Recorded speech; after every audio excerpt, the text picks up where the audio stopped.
On Capitol Hill, House Democrats worked on today to pass a resolution which aims to condemn anti-Semitism remarks by one of its freshman members. Fox News chief congressional correspondent Mike Emanuel has the details. It's up to her to explain, but I do not believe that she understood the full weight of the words. A reference to Minnesota Democrat Congresswoman Ilhan Omar, who suggested those who support Israel have dual loyalty, and that being opposed to Prime Minister Netanyahu and, quote, the occupation is not the same as being anti-Semitic. The Anti-Semitic Resolution noted that the House of Representatives condemns anti-Semitic acts and statements as hateful expressions of intolerance that are contradictory to the values that define the people of the United States. But after an internal battle among Democrats, the name of the resolution was changed to anti-hate and was broadened to include a wide range of bigotry victims: Jews, Muslims, Hindus, Sikhs, the LGBTQ community, immigrants, and others with verbal attacks, incitement, and violence. We're sadly living in a time in this country where we're seeing a rise in anti-Semitism, a rise in Islamophobia, a rise in racism and bigotry. Rallying to Omar's defense, some of her fellow high-profile freshmen.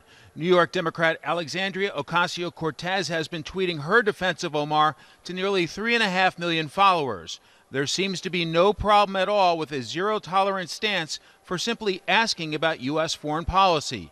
And Michigan Democrat Rashida Tlaib went even further. I can tell you, when she speaks about those issues, what I hear is her trying to uplift my grandmother in Palestine, in the West Bank, and saying that there are real, actual, factual evidence to show that there's human rights violations. Republicans sounded stunned by the civil war on the other side of the aisle. There's a fracture, obviously, in the Democrat Party. There's a radical leftist fringe that's really intolerant, particularly towards our Jewish friends. And now some Democrats are upset leadership caved. And when one of our colleagues invokes the classic anti-Semitic tropes, the anti-Semitic language, that Jews control the world, that Jews care only about money, that Jews cannot be loyal Americans if they also support Israel, this too must be condemned. Republicans say the shift to the left is shocking. This is not your father's Democratic Party. If it was ever more obvious than today, I don't know when it was more obvious.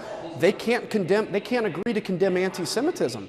The vote in the House was 407-23 with one member voting present, but some sources suggest this signals possible trouble for Speaker Pelosi and her leadership team over the next 2 years when you consider passing a non-binding resolution was a heavy lift for much of this week. On Capitol Hill, Mike Emanuel, Fox News.